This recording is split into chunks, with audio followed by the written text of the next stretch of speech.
la montagne Sainte-Victoire, en provençal Mont Venturi selon la norme classique ou Mont Venturi selon la norme mistralienne, est un massif calcaire du midi de la France, dans la région Provence-Alpes-Côte d'Azur. Située à l'est d'Aix-en-Provence, elle a connu une notoriété internationale en partie grâce aux 87 œuvres du peintre Paul Cézanne dont elle est le sujet. Elle accueille de nombreux randonneurs, grimpeurs et amoureux de la nature, et elle est un élément majeur du paysage aixois.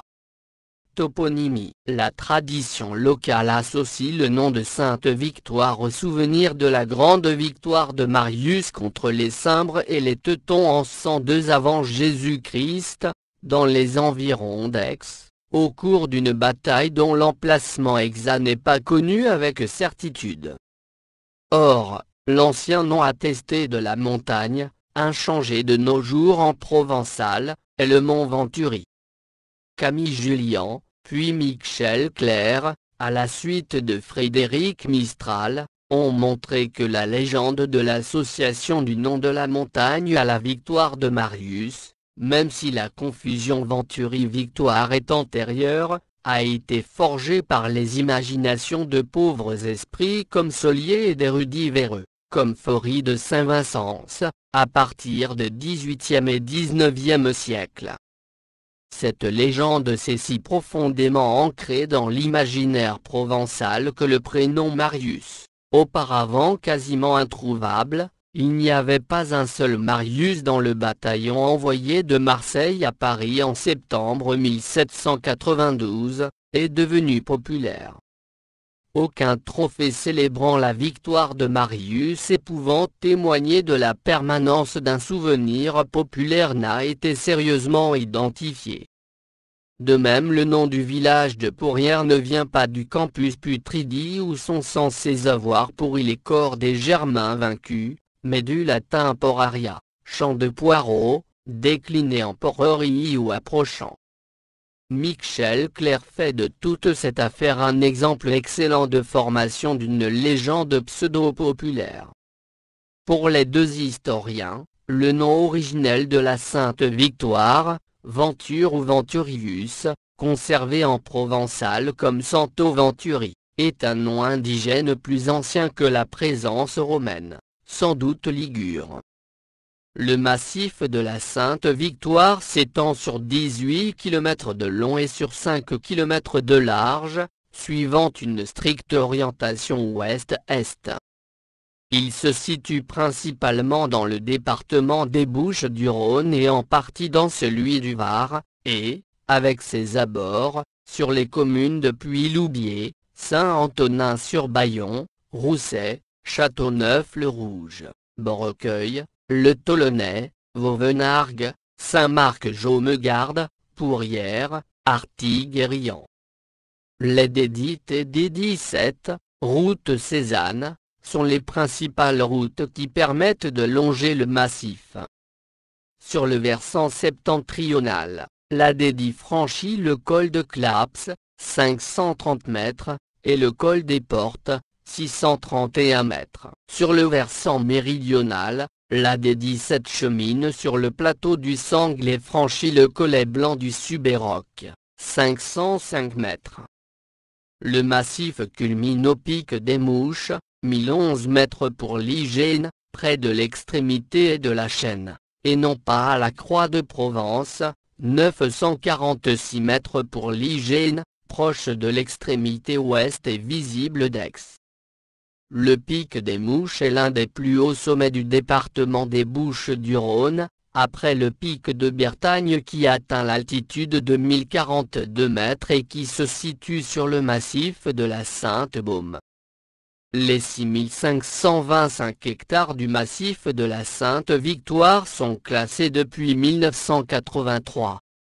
Hydrographie. Au nord-ouest et au pied du massif, le lac de Bimont, le lac de Zola et leurs barrages, ruisseaux de la Cause, de l'Infernet et du Bayon. Géologie. La Sainte-Victoire, tout comme le massif de la Sainte-Baume, peut être considéré comme un cas particulier parmi les massifs alpins car les différentes étapes de la formation de son relief rattachent son histoire géologique, aussi bien à celle de l'ancienne chaîne pyrénéo-provençale, qu'à celle des Alpes occidentales lui ayant succédé. En effet, de l'ancienne montagne Sainte-Victoire, contemporaine des dinosaures du Crétacé, il ne reste aujourd'hui que le pli de Bimont, dit chaînon des côtes chaudes, dernier vestige résultant des mouvements tectoniques et des empilements caractéristiques de la phase pyrénéo-provençale durant l'Éocène. Plus tardive durant l'Oligocène, la rupture du pli anticlinal de Sainte-Victoire, lequel résultait de la première surrection des grands reliefs alpins, est à l'origine d'un déferlement contribuant à expliquer la forme actuelle de la montagne, qui apparut 15 millions d'années avant notre ère. La Sainte-Victoire, dont les sédiments calcaires remontent au Jurassique, se compose donc à la fois d'un vestige pyrénéo-provençal et d'une géologie alpine. Cette singularité et cette ambivalence permettent de comprendre pourquoi, bien qu'étant un massif des Alpes occidentales, la problématique de ce rattachement reste complexe. Selon une étude récente, la Sainte-Victoire serait toujours en train de grandir. La société M2I a en effet réalisé une étude par satellite entre 1993 et 2003, apportant une preuve que, durant cette période, l'extrémité occidentale de la montagne Sainte-Victoire a été en surrection de 7 mm par an. Paléontologie. Le massif héberge plusieurs gisements d'œufs de dinosaures mondialement connus dont celui de Roque-Côte-les-Grands Creux, situé sur la commune de Beaurecueil.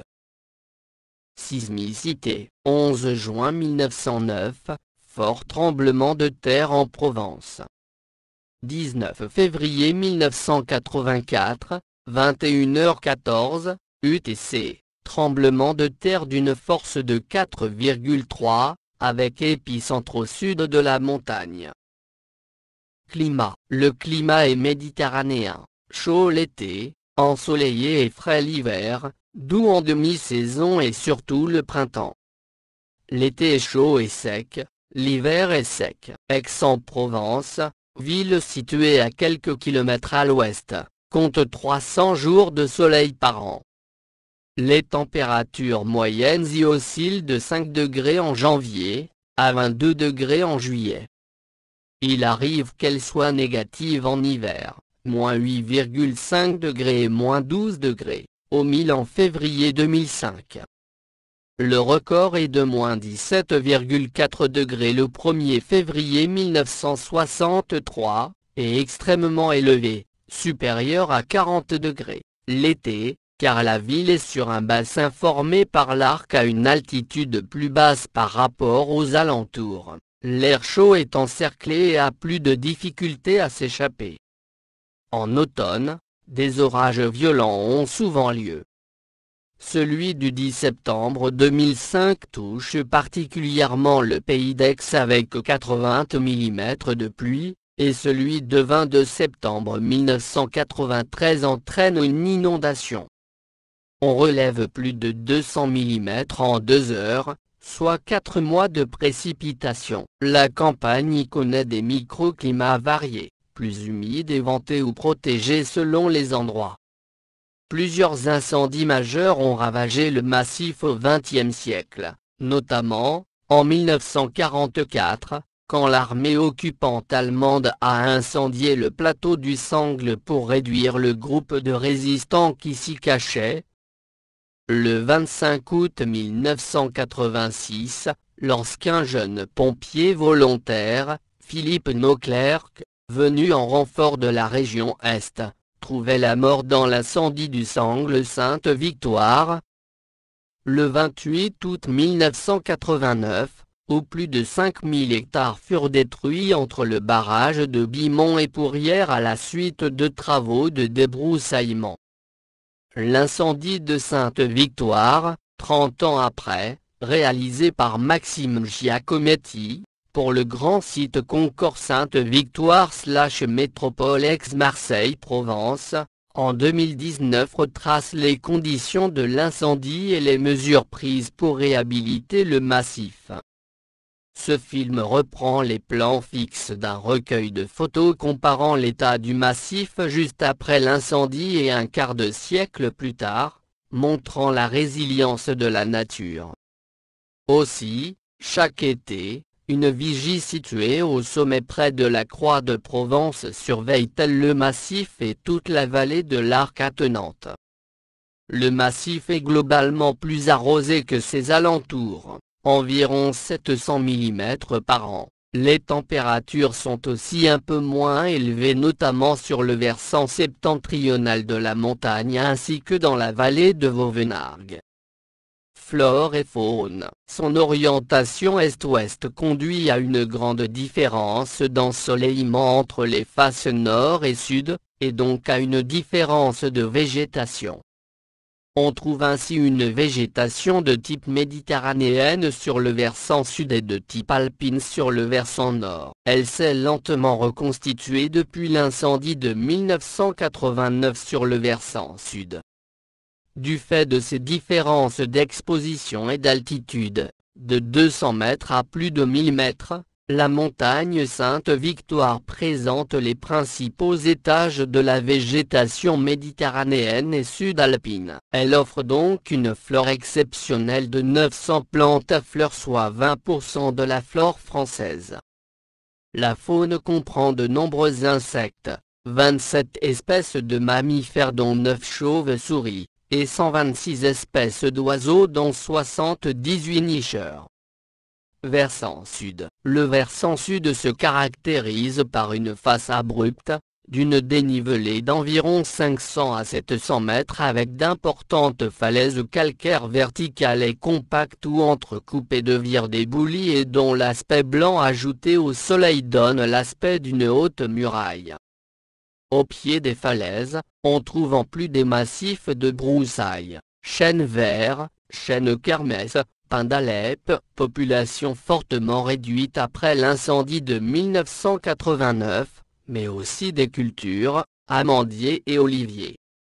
Versant nord. Le versant nord se présente sous l'aspect d'un vaste plan incliné couvert de végétation. Parmi les nombreuses espèces présentes sur ce versant, le crocus est assez bien représenté sur les hauteurs ainsi que l'iris sauvage et la jonquille. On peut aussi y voir des buis et diverses variétés d'arbustes.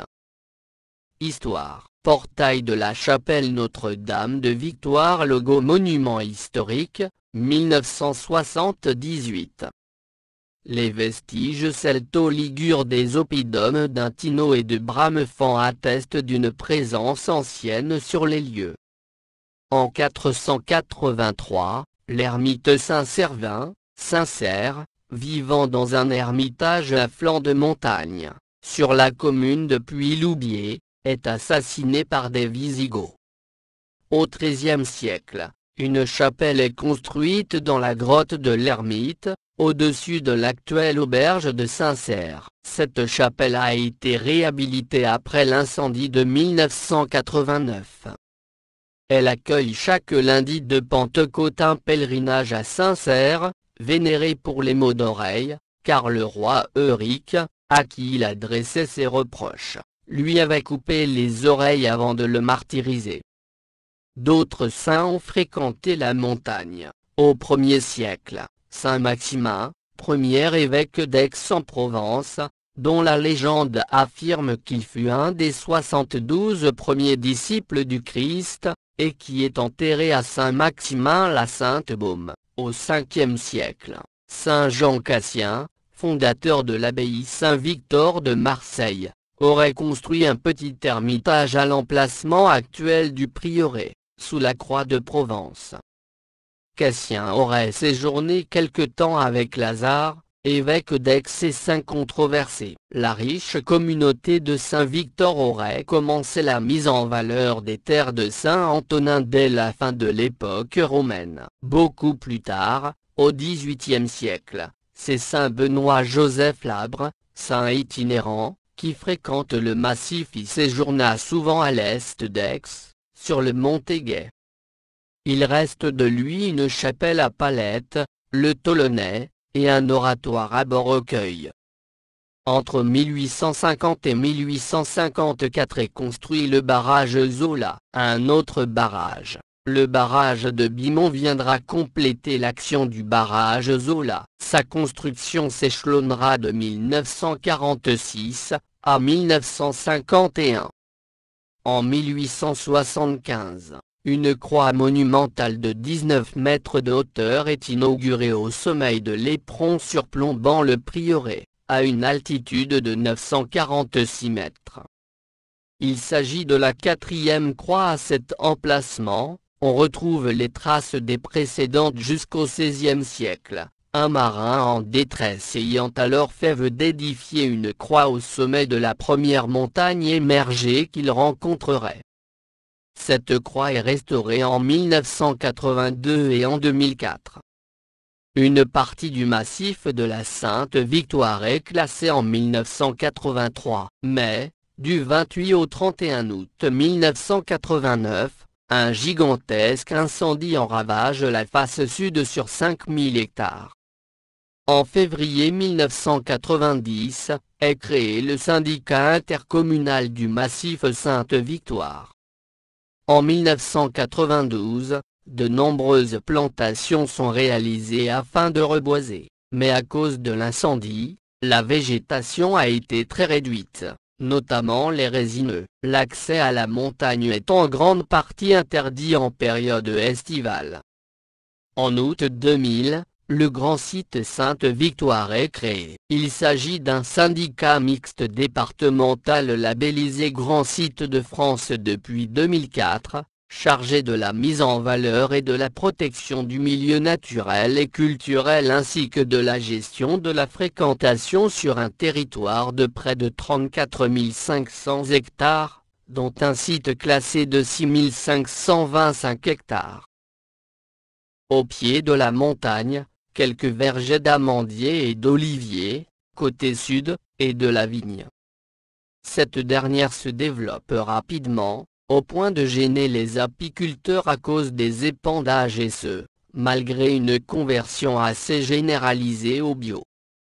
Les cultures sèches, lavande, amandier, herbes de Provence, régressent, de même que l'agropastoralisme, mis en difficulté par la présence avérée du loup et les difficultés économiques de la filière. Une trentaine de coopératives ou caves privées produisent des vins de plusieurs cépages, sous l'appellation Côte de Provence Sainte-Victoire. Le rendement maximum est de 50 hectolitres par hectare, contre 55 hectolitres par hectare en général pour l'appellation Côte de Provence. Tourisme. Une étude publiée en janvier 2011 révèle que, entre mars 2009 et mars 2010, 930 000 personnes ont arpenté le site de Sainte-Victoire. La précédente étude concernait 1995, période à laquelle le massif avait accueilli 725 000 visiteurs. Cependant, une extrapolation sur la base des enregistrements des écocompteurs installés par le département des Bouches-du-Rhône, et qui mesure la fréquentation sur les principaux accès, il est possible d'estimer la fréquentation en 2019 à plus de 1 500 000 visiteurs annuels. Cette fréquentation parfois excessive, compte tenu de l'image mythique de Sainte-Victoire et de la fragilité de certains espaces, préoccupe les élus locaux, les associations et les habitants. Une analyse récente de l'Association pour Sainte-Victoire pose directement la question, faut-il encore promouvoir Sainte-Victoire? Pour permettre et réguler l'afflux de ces visiteurs, plusieurs parkings ont été aménagés le long de la route départementale 17, versant sud, et de la RD 10, versant nord. Mais à présent, le grand site tente de mettre en œuvre une gestion écologique plus globale du site, en cherchant à atténuer les impacts trop négatifs de la fréquentation, par exemple sur certaines espèces protégées, comme l'aigle de Bonelli. Certains espaces sont interdits au public, par exemple en période de nidification. Certaines pratiques sont limitées, notamment le parapente à proximité des nids. Des informations à jour sur les périodes d'accès autorisées sont fournies par le Grand Site ou par le département des Bouches-du-Rhône, qui gère un domaine public important en versant sud. Ce versant abrite la Maison Sainte-Victoire qui est un espace d'information comprenant un musée, des expositions thématiques, etc. Elle organise des randonnées sous la conduite d'animateurs et mène des actions de sensibilisation à l'environnement et de découverte du patrimoine. La montagne comporte une carrière d'eau étirée, le marbre d'Aix, un agrégat de teintes rosées et de coupe composite, rappelant notoirement le marbre rose. Le marbre d'Aix provient d'un site d'effondrement de pierres et de sédiments situé sur la commune de Saint-Antonin-sur-Bayon. Souvent employé comme matériau de construction des villas huppées du pays aixois, il compose aussi les socles des sculptures léonines de la fontaine de la Rotonde, à Aix-en-Provence. La carrière, qui n'est plus exploitée, est accessible à pied par les sentiers du massif. Le site d'extraction présente à la fois les marques de l'exploitation au burin, avec une paroi très irrégulière, et celle de l'exploitation au découpage par câble, avec une haute paroi inclinée en miroir. Au titre de la directive Oiseaux, la zone de protection spéciale, ZPS, Montagne Sainte-Victoire couvre 11 communes. Une surface totale de 15 493 hectares d'un seul tenant et se situe entre 246 et 1016 mètres d'altitude. La zone est à cheval sur deux départements, les Bouches-du-Rhône, 59%, et le Var, 41%. 8 communes des Bouches-du-Rhône sont concernées, Beaurecueil, Châteauneuf-le-Rouge, Jouques, Puy-Loubier, Rousset, Saint-Antonin-sur-Bayon, Saint-Margeau-Megarde et Vauvenargues, ainsi que 3 communes du Var, Artigues, Esparon et Riant. Parmi les nombreuses espèces animales présentes dans la zone, les oiseaux offrent une grande variété, certains étant protégés, soit résidents, soit simplement de passage, hivernage, lieu de reproduction, etc. Oiseaux protégés présents sur la montagne Sainte-Victoire, aigle de Bonelli, aigle royal, circaète Jean le Blanc, grand-duc Europe ou hibou grand-duc, engoulevent Europe, alouette Lulu, fauvette Pichou, bruant ortolan.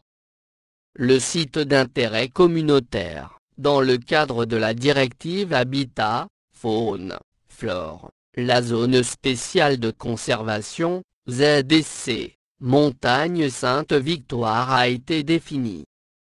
Ce site couvre 32 759 hectares et comprend, outre les 11 communes déjà incluses dans la zone de protection spéciale, 6 communes supplémentaires des Bouches-du-Rhône, Aix-en-Provence, Mérargues, Pérols-en-Provence, Saint-Paul et Durance, Le Tolonnais et Venelle, soit au total 17 communes.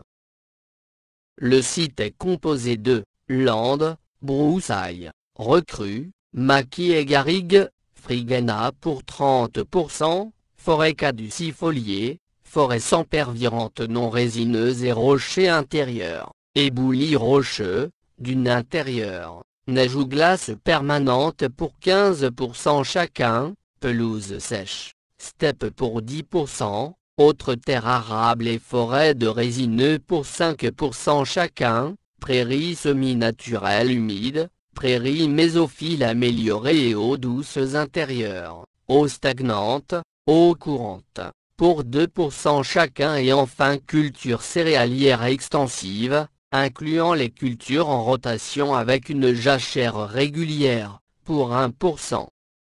Le label Grand Site de France est un label décerné par le ministère de l'Environnement. En 1989, un syndicat intercommunal est créé à la suite des incendies pour permettre de mieux gérer la réhabilitation de l'ensemble du territoire. Il s'agit du syndicat mixte départemental des massifs Concors et Sainte-Victoire, regroupant 14 communes du périmètre Natura 2000, et couvrant un territoire de près de 34 500 hectares dont 6 525 sont classés. Avec un projet de mise en valeur et protection du milieu naturel et culturel, l'appellation Grand Site Sainte-Victoire apparaît en août 2000. La labellisation est obtenue le 17 juin 2004, soit environ 4 ans plus tard. Une nouvelle labellisation est demandée en 2019, sur un territoire élargi. Parmi bien d'autres documents de gestion, il existe un plan intercommunal d'aménagement forestier et une charte forestière de territoire.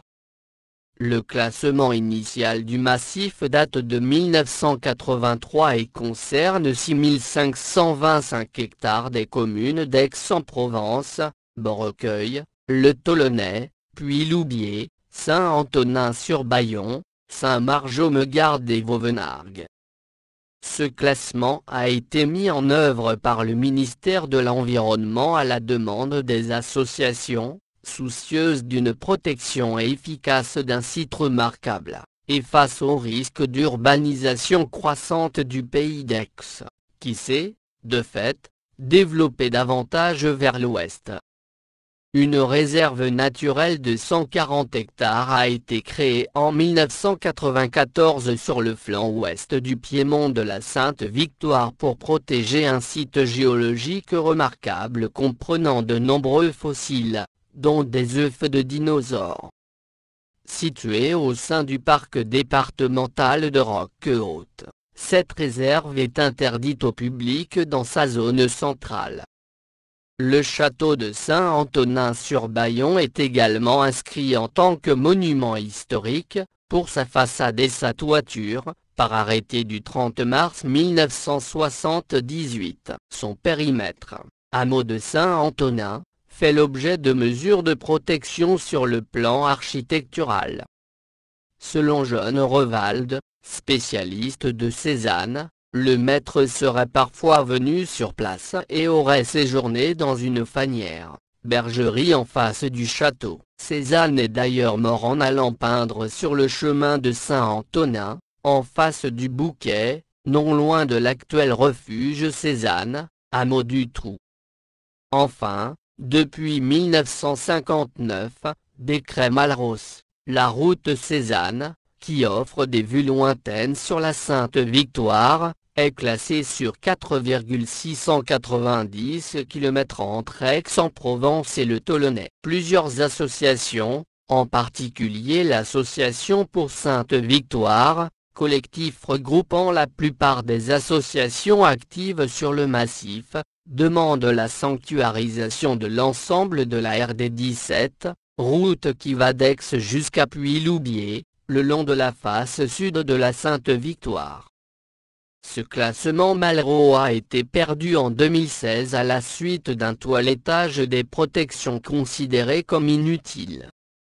La raison donnée est que le PLU du Tolonnais serait suffisamment protecteur pour préserver les abords de la route.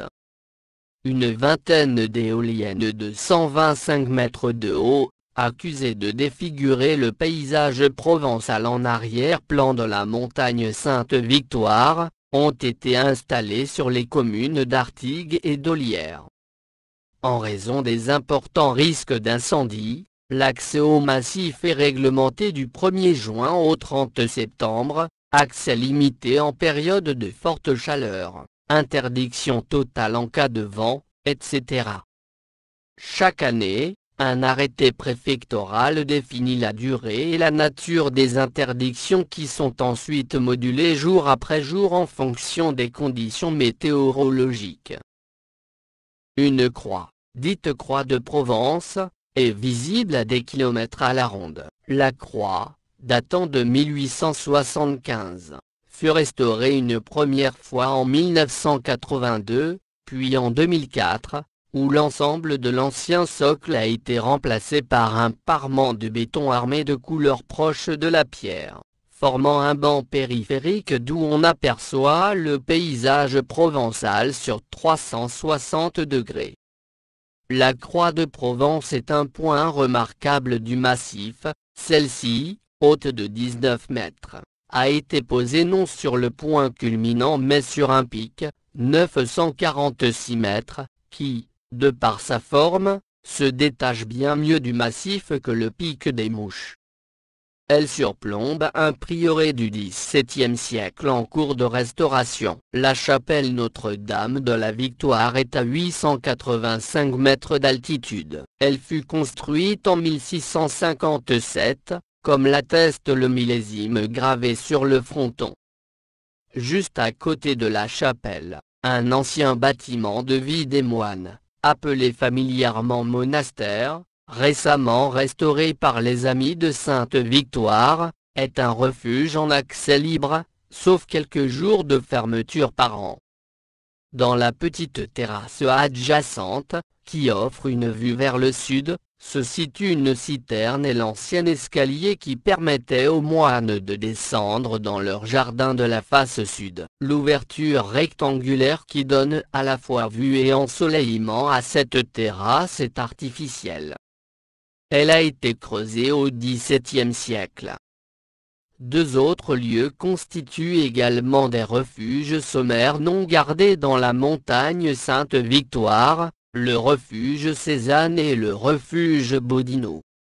Au pied de la face sud, le petit village de Saint-Antonin-sur-Bayon comporte quelques maisons autour de son château, bastide du XVIIIe siècle sur des fondations très anciennes, et de ses bâtiments paroissiaux datant également du XVIIIe siècle, église avec un retable sculpté et presbytère transformé en gîte. Le village possède aussi une chapelle romane datant du XIe siècle, restaurée en 2011, et un écomusée situé dans une ancienne porcherie, maison Sainte-Victoire. Selon John Revald, spécialiste américain de Cézanne, le peintre séjournait parfois dans la bergerie de ce village quand il venait peindre la montagne. Un peu plus à l'est, toujours sur la face sud, la chapelle de Saint-Cerf, détruite par un éboulement en 1990, a été entièrement restaurée au début des années 2000. Au sud-ouest de la Croix de Provence, l'ancien hameau du Trou a fait l'objet d'une restauration récente. Arche de l'ancienne chapelle, érablée, fondation de maison, juste à côté du refuge Cézanne, mais actuellement fermé. Enfin l'oppidum d'Intino, au-dessus de Saint-Antonin, a été habité à diverses époques, habitat celto-ligure, ruine du vieux château, et a probablement servi de vigie à l'époque romaine. Un aqueduc remarquable, dont on peut encore voir les vestiges le long du CD17 qui va de Saint-Antonin à Aix, conduisait l'eau de Sainte-Victoire vers Aix, depuis un captage situé en amont du village de Saint-Antonin. Au piémont du versant nord, sont présents le château de Vauvenargues, datant du XIVe siècle, et diverses bastides.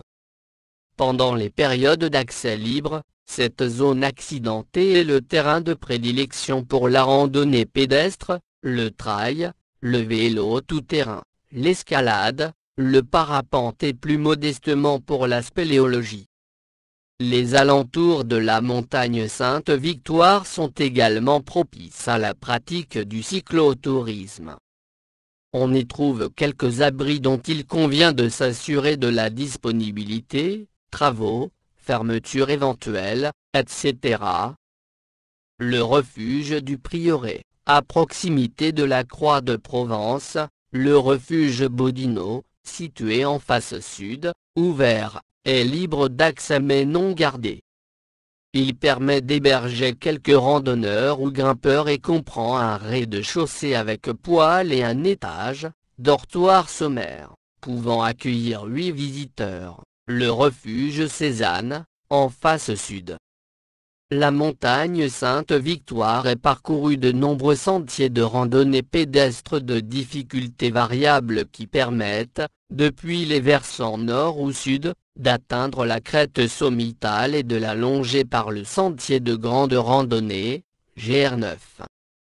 La difficulté de certains de ces sentiers n'est pas à sous-estimer, avec parfois des passages d'escalade équipés ou non de chaînes ou de mains courantes. L'ombre est rare dans un massif où il peut faire très chaud, notamment dans la face au sud où la nature du rocher et les falaises accentuent les effets de la chaleur. Parmi les sentiers, ceux du Pas du Moine, de l'Oppidum et la montée vers l'Ougaragaï et du col de Saint-Cyr sont sur le versant sud, le sentier des Venturiers et celui des Plaideurs sont sur le versant nord. Le GR9 permet de relier les deux versants. La montagne Sainte-Victoire est un site naturel d'escalade depuis près d'un siècle, avec plusieurs centaines de voies répertoriées. Le long du versant sud, les voies aboutissant à la crête sont principalement classées en terrain d'aventure, avec un équipement espacé ou absent. Les grandes voies se composent d'enchaînements de faces ou d'arêtes, à l'exemple de la classique arête sud de la Croix de Provence, le Grand Parcours, ou les Pronts de l'Ermitage.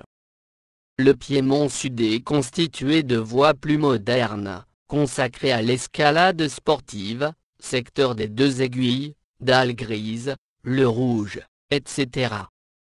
Depuis 2007, l'ouverture et le rééquipement des voies d'escalade sont régis par une charte et un comité, visant à limiter la fréquentation du site ainsi qu'à préserver son écosystème et son aspect sauvage. Un topo guide des différents secteurs, disponible dans le commerce, permet de répertorier les voies d'escalade selon leur ampleur et leurs difficultés. En 1984, William Kolarovic réalise le premier vol en parapente à la Sainte-Victoire et un club local est fondé en 1988. Il existe deux zones homologuées de décollage, au pic des Mouches, 1011 mètres, et au pas du Dinosaure, 495 mètres, sur le versant occidental. L'aérologie sur la Sainte-Victoire est typique des Alpes du Sud. Les conditions sont idéales par vent faible, orienté de préférence, sous-thermique. Le site est soumis à un régime de brise de mer et les thermiques sont possibles toute l'année, même en hiver. Le pic des Mouches est équipé d'une balise météo transmettant les conditions de vent. Les amateurs de parapente accèdent au site d'envol du pic des Mouches essentiellement depuis la commune de Puy-Loubier. La montagne a inspiré de nombreux artistes plus ou moins récents. Plusieurs maîtres de la peinture ont pris la Sainte-Victoire comme sujet, de premier ou arrière-plan.